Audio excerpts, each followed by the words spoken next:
Hello, guys. I hope everyone is doing well. It's a good day. We are back again. Today, we want to talk about,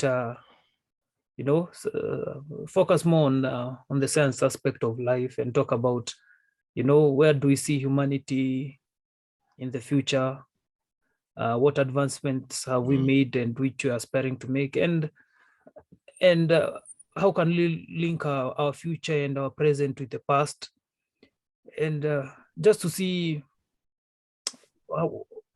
ourselves in like the next 100, 200 years, or maybe 1,000 years, where humanity will be.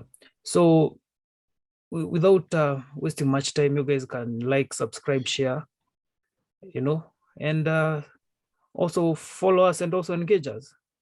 So Yeah. So Joel, I was thinking of where do you see humanity in the next probably 200 or 500 or 1,000 years from now? How do you see humans living or coexisting? Yeah, now we have scientists who are investigating the operations within the cell. Mm-hmm. And I watched a video on YouTube from a channel called Veritasium. Mm-hmm. And he interviewed a certain scientist who's investigating how the body ages. And Mm-hmm. this scientist is investigating why the body ages and the things that within the cell, at the cellular level and at the atomic level, how the body ages. Mm-hmm. So the scientist came up with evidence showing that within the cells, there's communication between cells. For example, your face, your eyes, Mm-hmm. your teeth, and your gums. Mm-hmm. Those are cells that are currently communicating with each other. And that's so as people age out, as people become 70 and their skin starts to hang and all that, Mm-hmm. it's because the cells are not communicating as well as they did when that person was 20. So this scientist came up with, evidence using mice, showing that they could like make the eye of the mice age and age it backwards. Mm-hmm. So basically, they're saying they've discovered that how the cells age and they want to reverse the aging.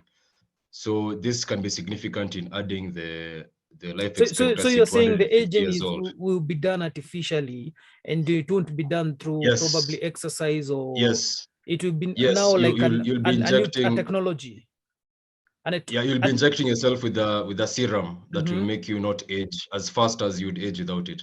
Mm-hmm. Because this scientist said he used to have bad habits like smoking, drinking alcohol, Mm-hmm. bad eating habits, and then he started researching this this subject, and he aged backwards up to 35, and he's 55 years old right now. So biologically he's 35, so Did he he use shaved off almost so 20 years. he used like a technology kind of based anti-aging style? Yeah, Not he didn't exercise yes, or yes. He stopped certain bad habits. He started okay, exercising. He started eating well. okay. Since he's investigated the subject, he knows how to, the Mm-hmm. things that we can do every day that can cause us to age much faster. Mm-hmm. If you look at something like smoking, smoking kills cells, alcohol kills cells, Mm-hmm. things like cancer come up. And this person is telling us that maybe by the time us, right now we are late 20s. So by the time we are 60, these people will have discovered the serum for anti-aging, and it will be sold obviously to the rich people. Mm-hmm. So in the next 1,000 years, people will probably be living up to 500 years old, Mm-hmm. you know, And depending on the money you have or how much you have.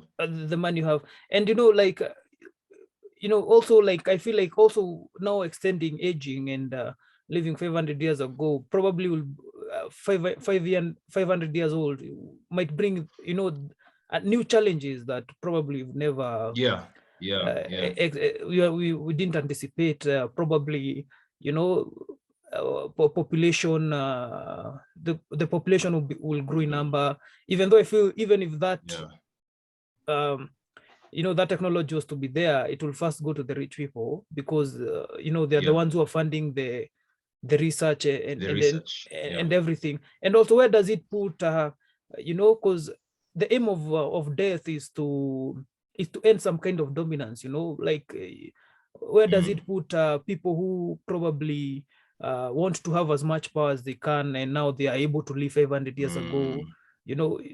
I think the issue also makes gives more questions than answers, but for me, I think it's going to make the world more very dynamic. There'll be a society where they don't want to age out. There'll be a society where they want to die. There'll be a society where they want to live until so you're saying there are people who will still retain that aspect of they don't want people, to take religion. They don't want to take the now this comes now when you say everyone will die. That is the current fact right now, but because of science, it's challenging the fact that you might not die probably in the next 100 years. You might not die as early as you'd expect, and you might live a lifestyle where you're in a society where the lifestyle itself, it's allowing you to live as long as you want to live. Because if you look at before medicine and before farming and medicine, there was the life expectancy was 50. People didn't reach. Not many people reached 100 years at a certain time. Because of diseases and wars and because of diseases, and lack of food, starvation, tribal wars, and you find that a technology like anti-aging, it will keep on being improved. But my question is, wouldn't it bring a kind of a tyranny rule? Because the aim of death is to is to end someone's rule. Yeah, death is something that no one can escape. Even the most powerful person or the richest person can't escape. Death is the equalizer. So if these are what where the world is ending, does it comes to resonate with the movie. A movie like Equilibrium. I don't know if you've watched the movie Equilibrium, where where the world is under some kind of, I'm not saying especially it's like we are giving, it will give people infinite power, because now there won't be that equilibrium, like we've seen how you start hearing people are not dying. Someone became very powerful and rich, and they're still there for 200 years because they've discovered a way of living anti-aging. They're still calling shots from the back, controlling. And then they'll still have things like Elon Musk is building Tesla bot. It's called something Prime or Transformer. It has a Transformer type of name. Now that robot will now come and work the jobs that people don't want to do, like farming, manual labor, errands. So it will give people more time to do other things, live in luxury and live in decadence. Especially living in luxury, in decadence. So you find that if something like aging is reversed and people are not aging, the world will fall into complete chaos. Now there's no believing in God. I can live forever, I'm a God. Even things like life insurance, they'll be even way more expensive.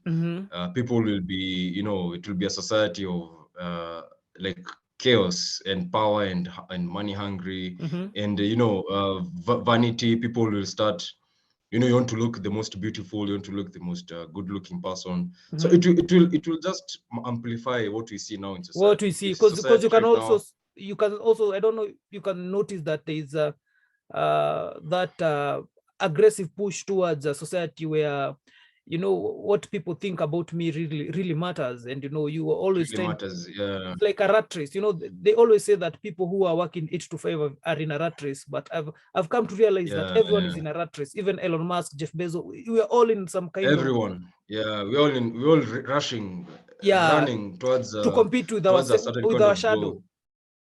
And you find that I'm just saying a society where sorry, just say a society where people are very, I don't, when you're out there, you say, I don't care what you people think about me, but you'll still post on Instagram, you'll still post yourself.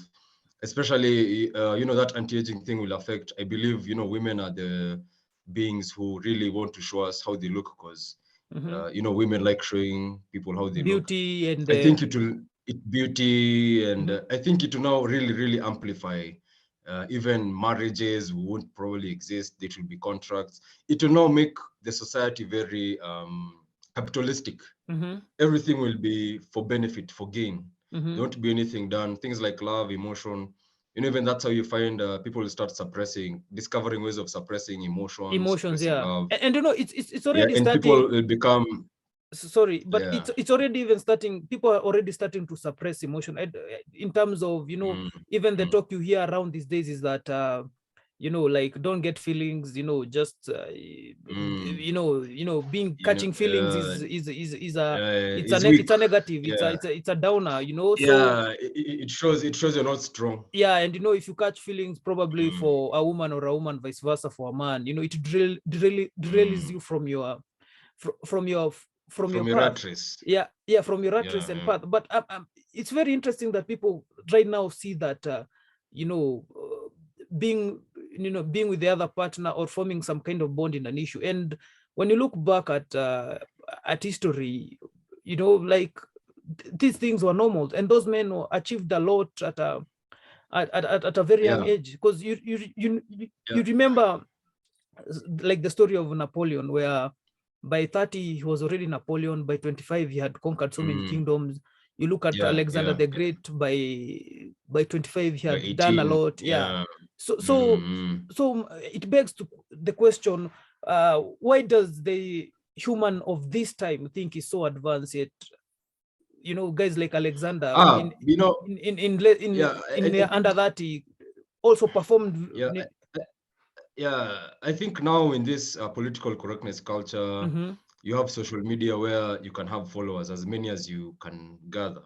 And that makes you feel like, I can take over the world by myself. I don't need anyone.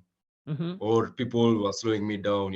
If you look at the times of Alexander the Great, or even the times of, let's even go further back and talk about the times before Christ, where people used to go to war. People used to fight over kingdoms. At that time, you needed to be a gang of people in order to survive.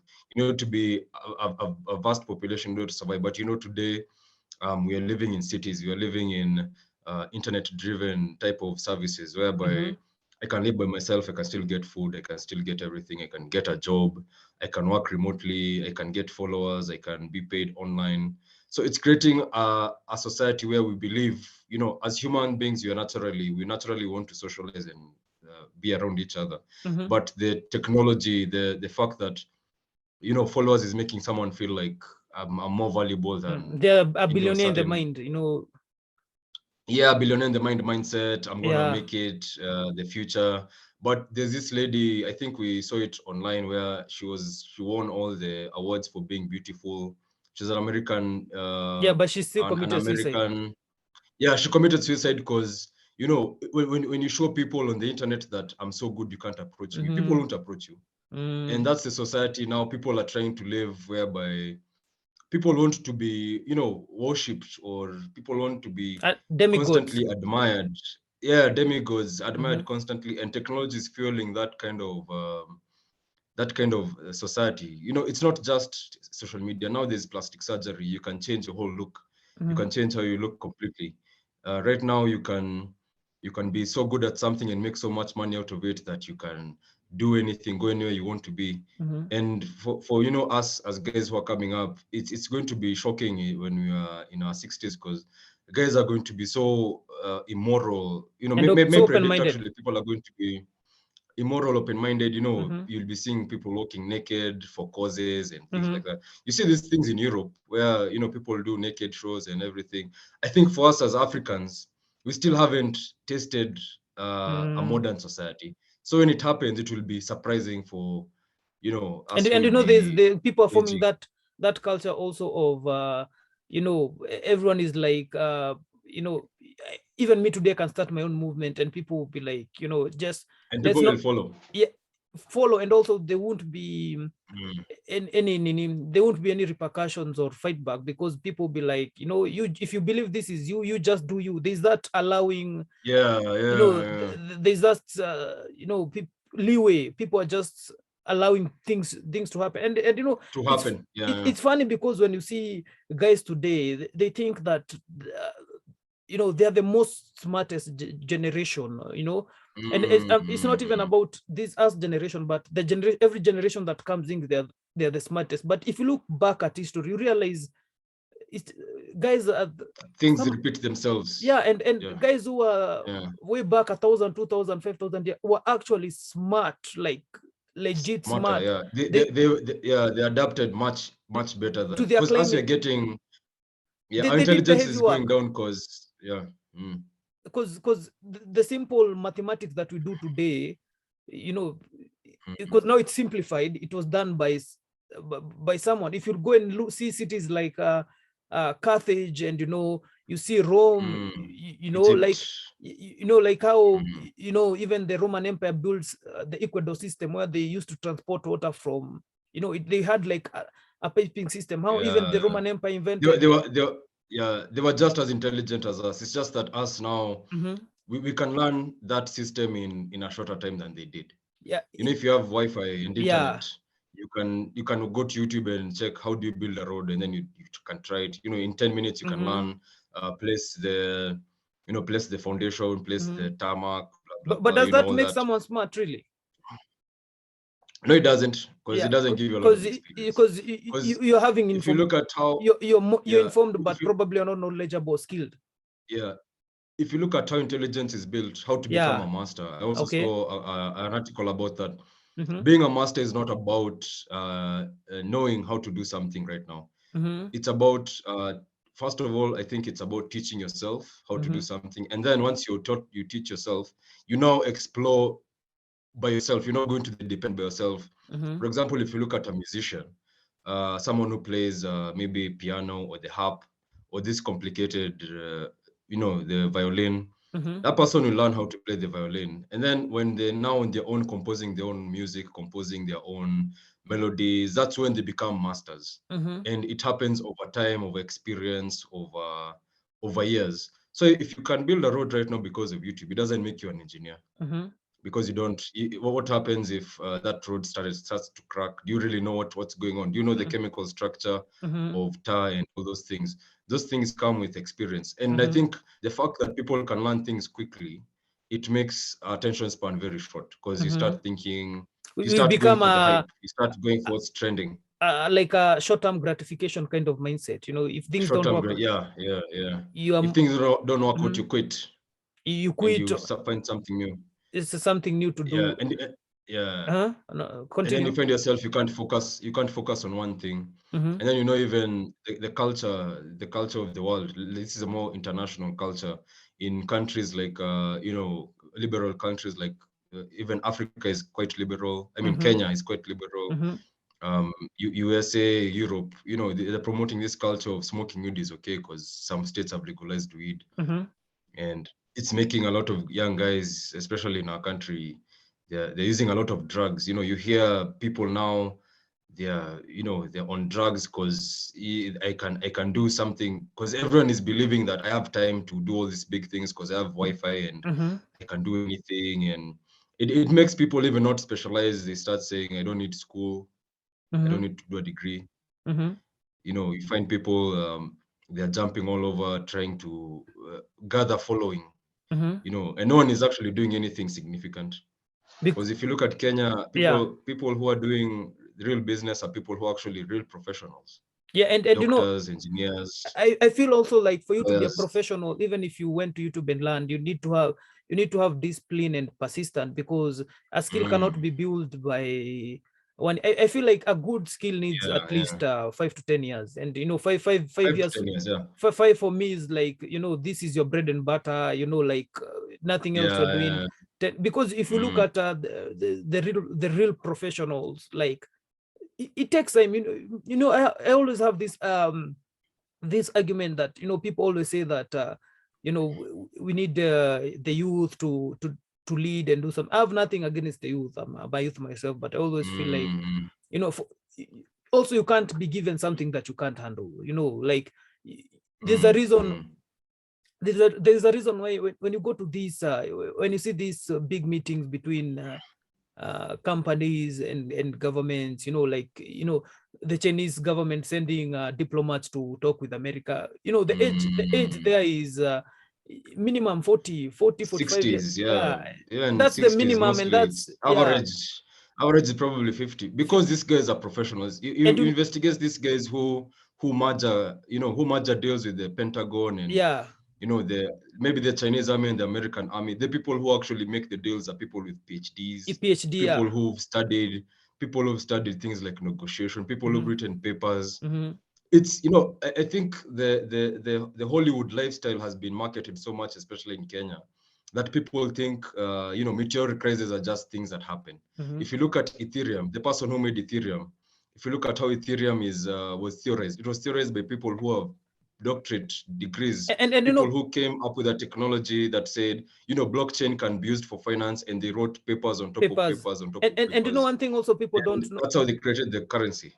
So sorry. And one thing people also don't know is that I think 70 to 80% of millionaires in the world went through some kind of system, probably either through a skill-based system, learning a school-like system. About Bezos. Yeah. Very few millionaires made money through business. But when you look at Hollywood, how it portrays, it always look for the clickbait. Guys drop out of college to make. Guys drop out of college. Drop out of college, made $1 billion, because they will know that's what you want to hear. You want to hear the easy way out. I can give you a bit of history of these billionaires who are so rich, not even rich, but very successful. You find that Elon Musk was in a family where he was able to learn how to program at an early age, maybe 10 years old. By 15 years old, he was starting businesses. He had already had experience. The mother was a model. Taking contracts. The mother was and the dad and the dad owned a mine. I think it was a mine or something. And the grandfather, I don't know if the grandfather, the uncle, was one of the first people to fly a plane from South Africa to Australia. Yeah, so they had a history of professionals. If you look at Mark Zuckerberg, his father hired a software engineer when he was in probably 10 years old. He had a software engineer to teach Mark Zuckerberg how to code. By the time Mark Zuckerberg was in university, he had 10 years of experience of being a programmer. If you look at Jeff Bezos, he was a genius. He was one of those people who did theoretical physics or mathematics. He quit and did something, pure theoretical mathematics was like the top tier of intelligence. And people don't know that Jeff Bezos was computer science. People also don't know an A student. A pure A student. In fact, the class, all A's. I think there were like 100, and the finalists were like 10 people, and Jeff Bezos was on that. Was among. And he failed because, and he failed because maybe some exams are too hard for him. So I think he dropped out of that and went and did computer science. And I think he graduated with honors. I think he was summa cum laude, what is it called? So these guys are geniuses. And they work hard. Hollywood is lying to us that things are easy. And also statistics shows that most billionaires and millionaires make money between 40 and the percentage keep rising until 60s.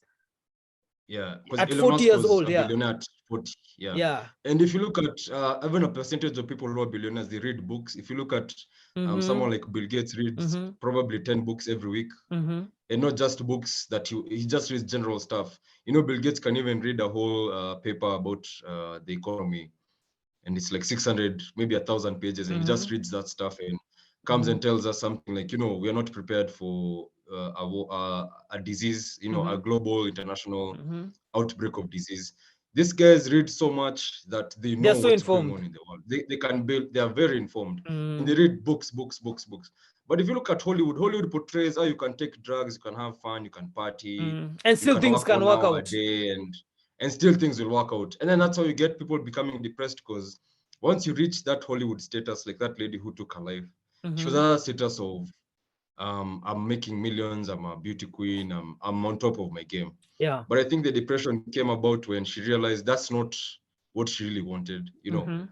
Maybe you think you want all those millions, and then when it comes, you're not even fulfilled because you don't have a next step. Let's say today you decide, I want to make $1 million shillings. That's my dream. My life goal dream is to make $1 million shillings. You reach that $1 million shillings, you don't have another plan after that. You start becoming depressed because we don't set goals after goals after goals. We just set one off goal, and then that goes with, like, I don't know if you've heard the story of Tyson Fury.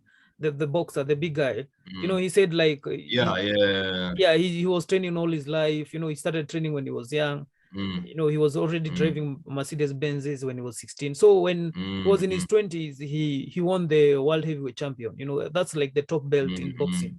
So he had Fury was that white guy. Yeah, that British guy. So when he had won that belt when he was in his 20s, to him, he said he went into a heavy depression. He even wanted to kill himself because now this is what he's been wanting all his life. Now he's at the pinnacle in his 20s and he still has like 50 more years to live. So he's like, so he said he went into drugs, cocaine. There's a time even he could drive a car and feel like he want to veer off and commit suicide. And it's because you expect that thing to satisfy. It's like for example, KCC, you're waiting for this exam for 4 years. 4 years of your life. This is what will determine your future. And then after the exam, you realize, okay, you feel that happiness of I've done with high school, but when the results come out and you realize, even people, after a couple of years of learning, you realize even people who got A's and everything, they didn't achieve what you're told you're going to achieve. Their goal was, I'll get an A. That's my life goal. I'll get an A and become a doctor. And then you realize when you go into the office for a doctor, it's just a normal life. There's no adrenaline rush. People imagine like achieving A's is like you're going to go and do skydiving every day and go skinny, like underwater diving. You're going to be constantly in adrenaline mode. But it's not like that. It's very boring, actually. Work is very boring. Building a company is very boring. And, building a profession is very boring. Reading a book, if you look at someone who's reading a book, it's not that interesting. But that's what makes the society. We have to learn how to survive. And learning how to survive is not as interesting as partying or always being on vacation, always being traveling. That's not as exciting as like reading a book every day for 5 years is not as exciting as traveling every day. But after 5 years, you'll have a lot of information and you'll be very far after 5 years, you start seeing the fruits. But that period of 5 years, it's not very exciting. It's not exciting. And that's what people. It's boring. It's very boring, and that's why you're talking about the way you go on YouTube, you learn how to build a road, but you won't build. You'll quit when you realize building a road has some. You have to push a wheelbarrow. Buy kokoto. Buy. Even it's more like you go on YouTube. You see you want to build a road, and then you realize that for you to do this and be perfect, you need to put like 4 years of work. You need to build at least 4 years of road building. And repeated. Because now you build on a flat land, it's not over. Now you have to go and build on a mountain, build on a valley, build on you put it in all so that you can be an engineer in building roads. So you can be an engineer, and if you look at it, like after university, people are not prepared for the real life. People are being given a lot of information of successful people, but people don't realize these successful people do a lot of boring stuff. Even some guy was talking about in startup school, Y Combinator was saying it's actually very boring to run a multi-billion-dollar business because you're in the office, you're doing reports, you're reading reports, you're making targets. It's a lot of sitting down on your laptop and typing. But the life that Hollywood is showing us, even on Instagram. It's a lot with women. Women really post their highlights. They post how I'm in a restaurant. It's evening. I'm having a drink, and they make life seem like life is just highlights. But they don't tell you that those women who are posting all that stuff, they stay in the office for almost 10 hours, and they go one hour, they go for lunch, 1 hour, they go home. I think we are communicating the wrong ideas to the upcoming generation, whereby we're not telling them that the way high school was studying and where it was boring. That's how life is. That's how all life for everyone. That's how it is.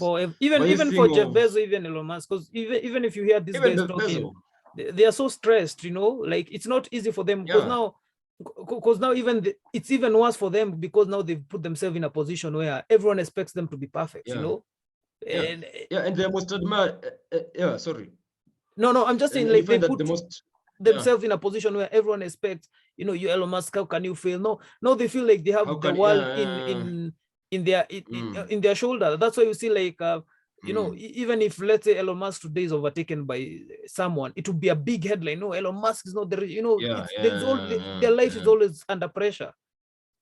Yeah. And you know, I think the most admired people are the most people under pressure, because the expectation they want to see out of people is not really there. You know, they expect people to be like, oh, I like you, but it's not always there. Because why are the most admired people, especially in entertainment, why are they always into drugs and you know, killing themselves? You know, it's because these relationships, they realize it's so, like, the relationships are so worthless. The relationship they create in entertainment, it's so worthless, because people just want you to entertain them. You know, if you see Drake right now, you'll want Drake to take a photo. You don't want him to represent you. You know, since Drake is cool, I'm also chilling with Drake, I'm cool. And it gives people like that a lot of pressure. You know, I have to keep up appearances, I have to keep up like this, I have to stay like this, you know. And then when they go into drugs, they can't come out, because drugs feels much better than living that life of showing people how good I am. And you find that's how, you know, suicide, you've reached your goals, and you know, it's all fueled by this social media craze of showing off. You know, I'm better, I'm everywhere. You know, I was you reading, know, I'm having fun. I was reading somewhere that you know, the fact that we had this COVID thing on Yeah, the that epidemic. came, the epidemic. You know, epidemic made people to be very, very self-centered in terms of everyone wants to stay by themselves. And they were saying that the reason why there's high rates of depression and mental illness, apart from the financial side, is because humans, we are always used to touch. Humans, we are not we are not solitary physical creatures. Touch. Yeah, we are not solitary creatures. We are used to staying together, touch. And I'll give an example. I think the time is about to. Time is about to end. Yeah, We on can the continue next, in the next video. yeah.